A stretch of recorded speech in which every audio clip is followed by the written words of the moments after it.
All right, I'm here with Patrick Tannous, who has a really cool, interesting new machine, and I am a sucker for kitchen gadgets and new concepts, and I haven't seen anything like this, Patrick.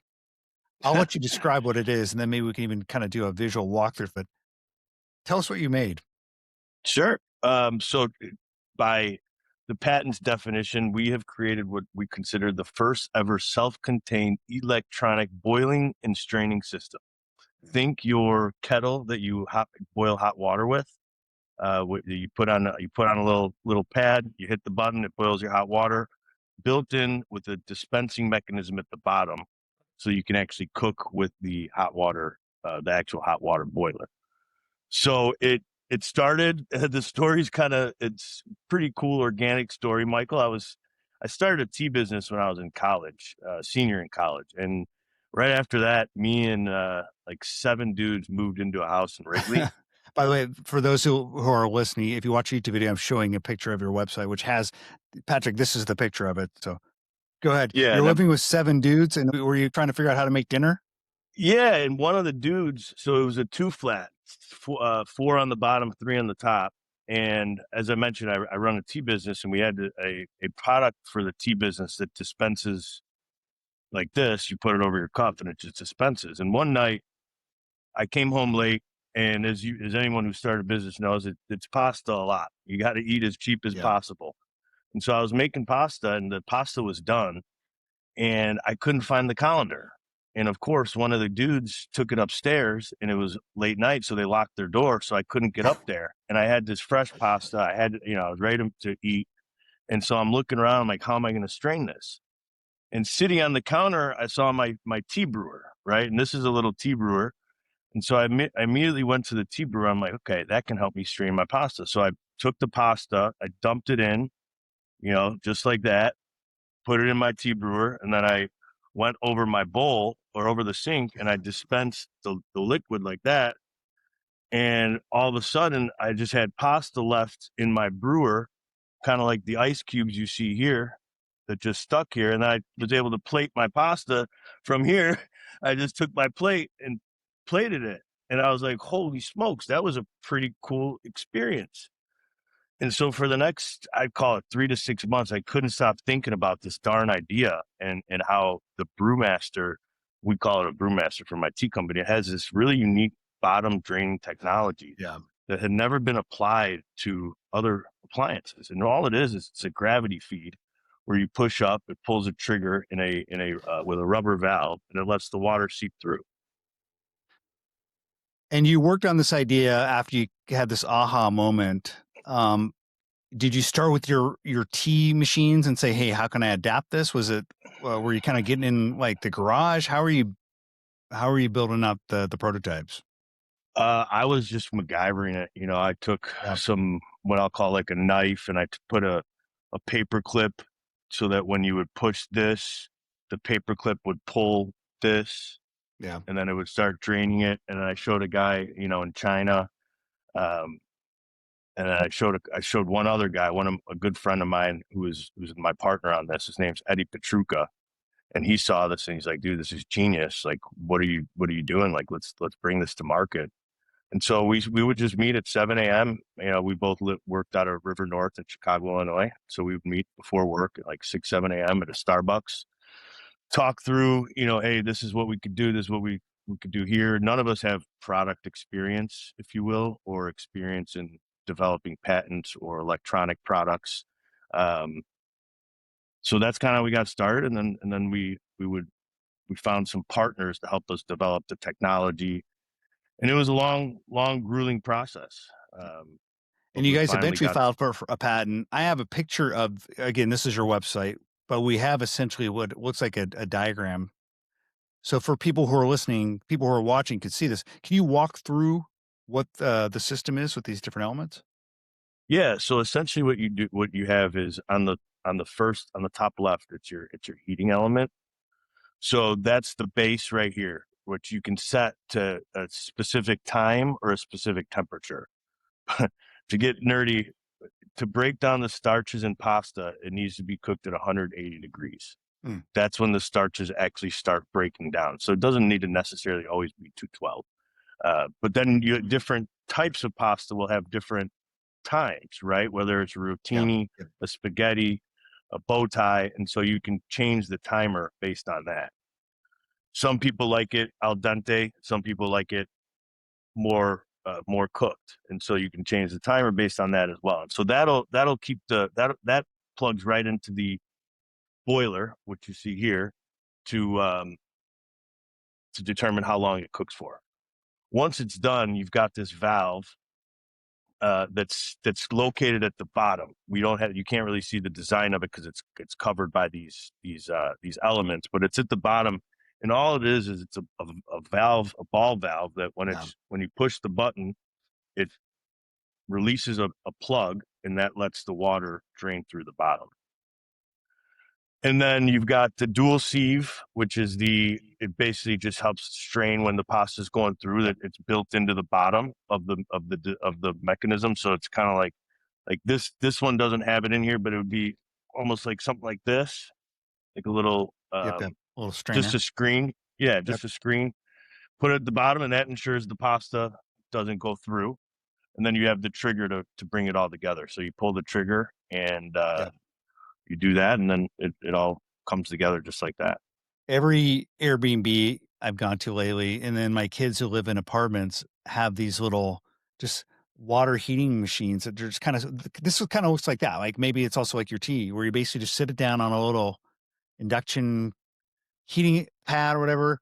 But I know that a lot of people like you, when they lived in apartments or kind of just young professionals, I made pasta all the time, Yeah. and it involved just I'd have to boil water on top of a stovetop, and I imagine as apartments get smaller, people aren't gonna have stovetops all the time, so I like the idea of just having this ability to if you live in a mother-in-law apartment or just, like, somewhere that may not have a cooktop, you may not actually have a pan, just being able to make pasta in the same simple way you might be able to kinda just make your hot water for your tea or coffee.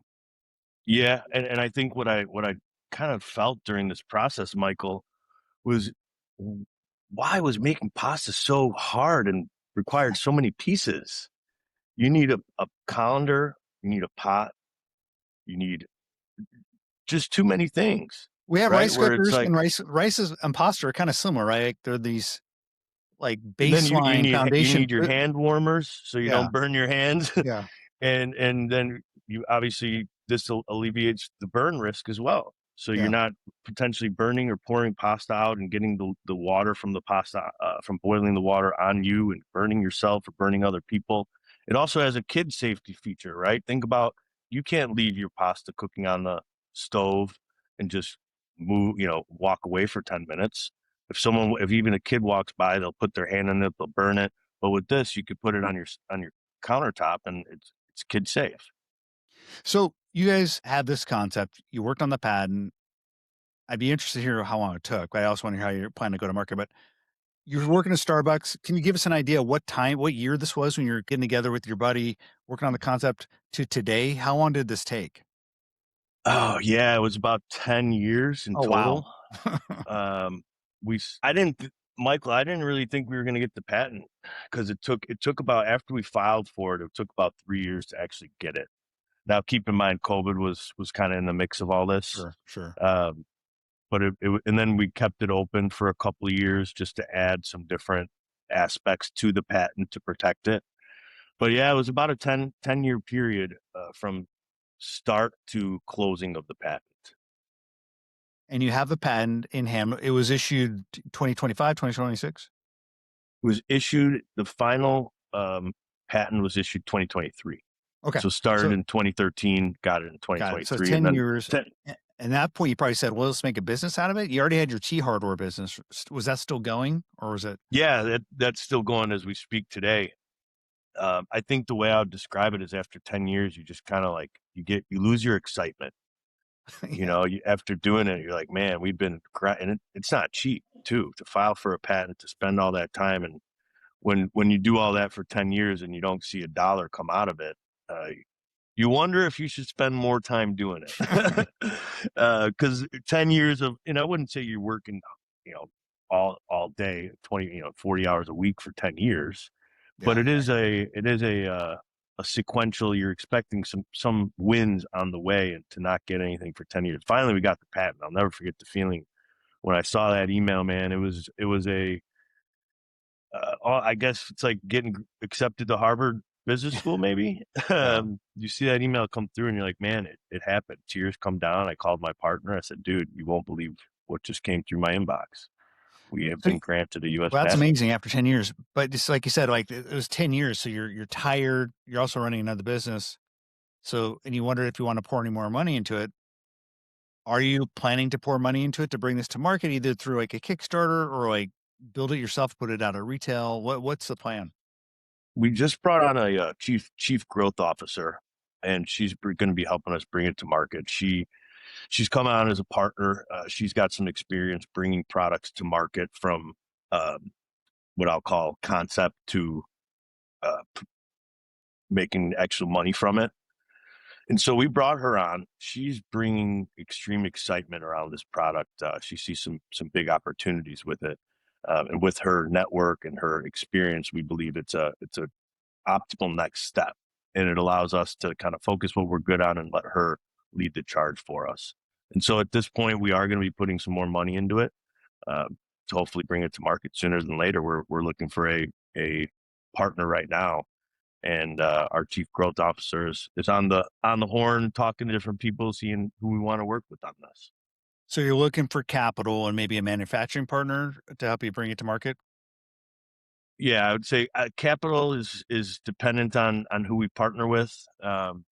There's opportunities for us to do capital, use our own capital, but if the right partner wanted to go super hard, we might need a little extra capital. But definitely, we want to find someone who's done this before in the kitchen space, someone who has a real track record for credibility.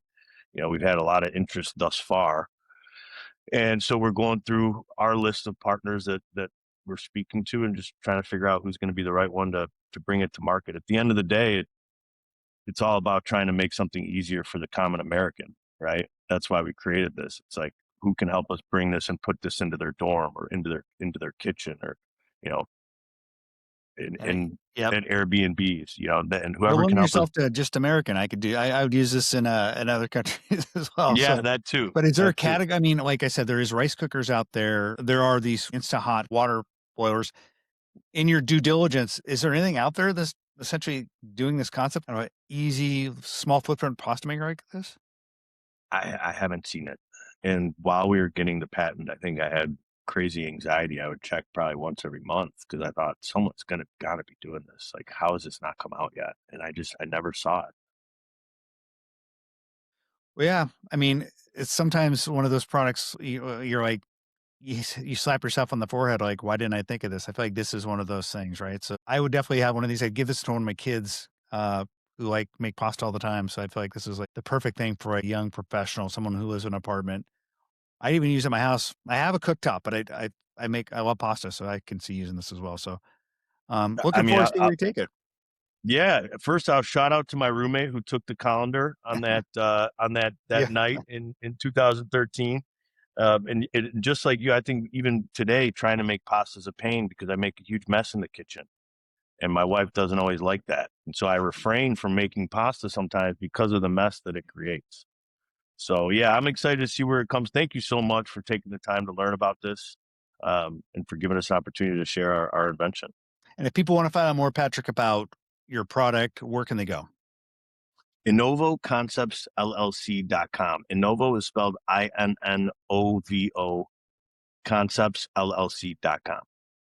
All right, Patrick. Well, thanks for spending time and tell me a little bit about this journey and the product you built. Thank you, Michael. I appreciate it.